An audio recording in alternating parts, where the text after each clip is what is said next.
BFM Business, Intégral Placement, le face-à-face. Face à face ce matin entre Thibaut Prébet, bonjour Thibaut. Bonjour. Pour la financière Arbevel et une petite nouvelle, Nina Lagron, bonjour. Bonjour. Pour La Française, bienvenue et merci de nous faire confiance au cœur de ce face à face.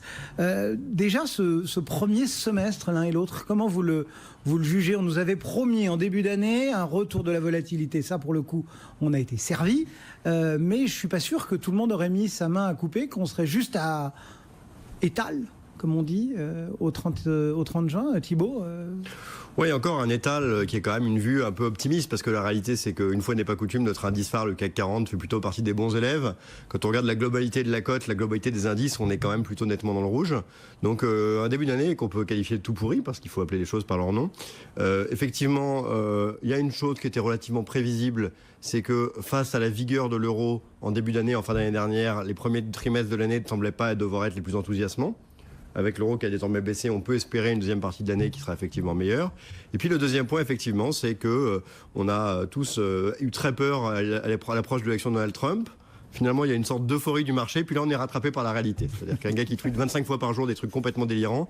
et pas toujours dans le même sens. Et pas toujours dans le même sens. À un moment donné, ça a un impact. Et il est vrai qu'aujourd'hui, on ressent des marchés incohérents, avec des semi-conducteurs hier qui prennent des plombs sur rien, puis qui remontent, et on voit qu'on est rentré dans une ère assez politisée, et on peut espérer que l'approche des résultats du second trimestre vont nous permettre de rentrer dans quelque chose de plus terre-à-terre, de plus microéconomique, et quelque part de plus intéressant, parce qu'aujourd'hui, honnêtement, sur les marchés, c'est quand même un peu particulier ce qui peut se passer au quotidien. Après, ces phases un peu d'incohérence durent jamais très longtemps, donc il faut pas non plus se lamenter, mais c'est vrai que ça a été un premier semestre quand même plutôt pénible. Nina, votre regard, vous, à La Française, sur ce premier semestre, sur la façon dont les marchés l'ont vécu et la performance qui en ressort? Clairement, on a eu beaucoup de volatilité. Mais ce qu'on avait dit en début de l'année, qu'on allait avoir en fait rentré dans une zone vraiment de turbulence avec ces guerres commerciales, on a été bien servi. 2 fois de suite, tout a été vendu sans aucune discrétion, sans aucune différenciation. Là, je pense que ce qui est beaucoup plus important, c'est de voir ce qui va se passer maintenant. C'est tout le monde, à quelque part, entre la Chine et les États-Unis, parce que malheureusement, nous, en Europe, on n'a fait qu'assister, a mis un petit peu ses pieds en avant. On a d'un côté des tarifs douanières qui ne vont pas trop peser véritablement sur l'intégralité en fait de la macro des pays, même si ça a été quand même assez pénalisant sur certaines valeurs. Par contre, il faut voir que va faire la Chine, que vont faire les États-Unis, et surtout qui, aux États-Unis, va gagner la guerre à l'intérieur de la Maison-Blanche. Surtout qu'on a bien l'intention sur ces tensions commerciales qui vont crescendo depuis l'échec du G7. On a l'impression, vous l'avez bien dit, que nous, on est au milieu, on regarde les balles passer entre les deux rives du Pacifique. Qui peut gagner? Est-ce que c'est Donald Trump qui est pressé par ses midterms, ou est-ce que c'est les Chinois qui, entre guillemets, ont le temps? D'abord, il faut comprendre qu'actuellement, la politique économique de Donald Trump est véritablement appréciée par son électorat et par d'autres. C'est le but recherché d'ailleurs. Donc, il n'a pas forcément besoin de suivre la ligne dure de Navarro en poussant pour davantage, parce que pour son électorat, il a tenu ses promesses. Et il peut aller vers d'autres champs tels que l'immigration qui vont leur plaire aussi.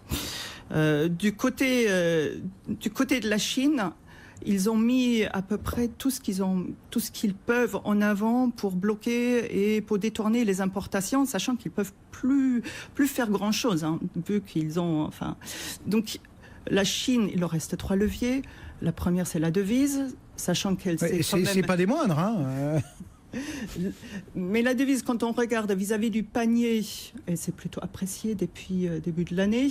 Et vis-à-vis du dollar, elle a moins baissé, le RMB a moins baissé que l'euro, par exemple. D'accord. Il y a eu du positionnement plus récemment parce qu'on est rentré un peu dans la négociation, mais il se tirerait une balle dans le pied, tout simplement, parce que dès que la devise baisse, il y a la fuite de capitaux qui les guette, sachant que depuis le début de l'année, on a eu des rentrées assez conséquentes, ce qui est utile. Deuxième levier, ça serait éventuellement embêter les sociétés américaines qui opèrent En Chine. Sauf que là, bon, ils créeront leur chômage tout seuls à la maison. Effectivement, avec une bonne communication domestique, ça passe.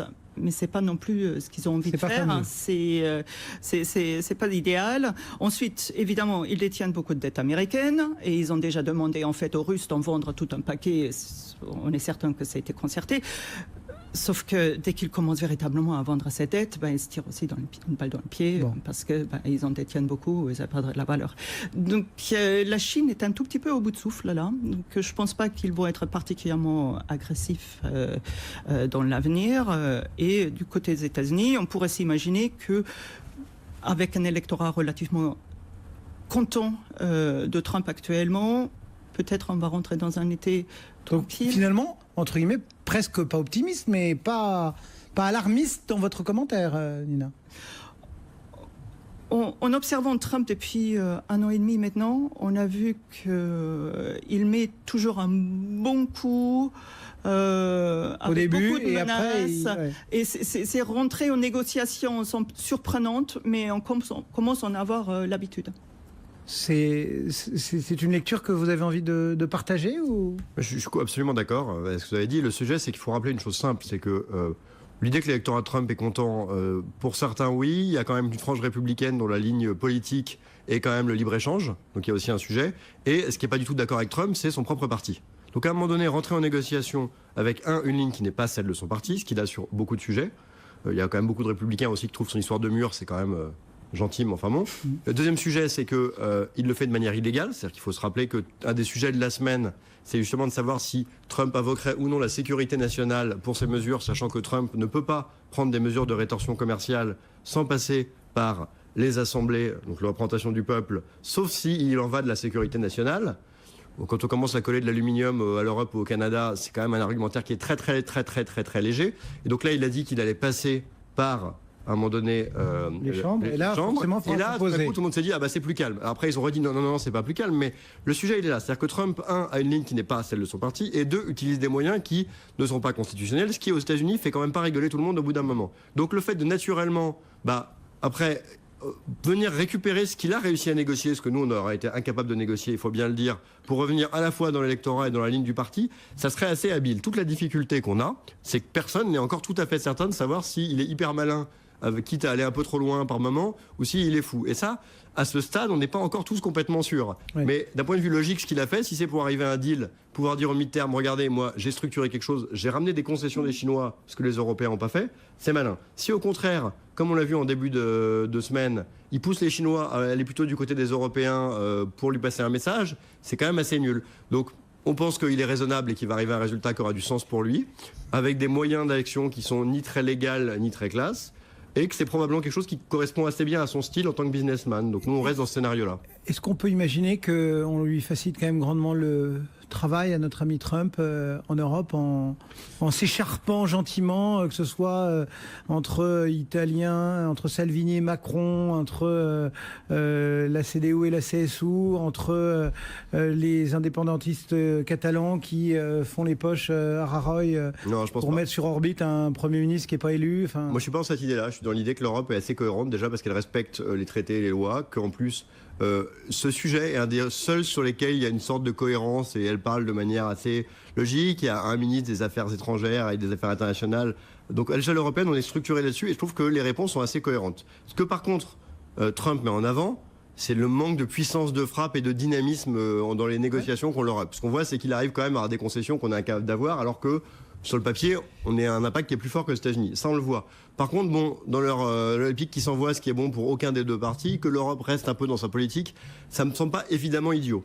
Voilà. En revanche, ça nous montre par contre que, avant d'arracher des concessions à cette île de géants, il faut aller sur des dynamiques un peu plus musclées et qu'on est loin de ça. Voilà. Mais je suis pas certain que ce soit une phase qui est très mauvaise pour l'Europe. Et je suis pas certain que les sujets des migrants ou autres, qui préoccupent quand même, en dehors de notre vision à nous, absolument pas les autres zones internationales, je pense que c'est pas un sujet.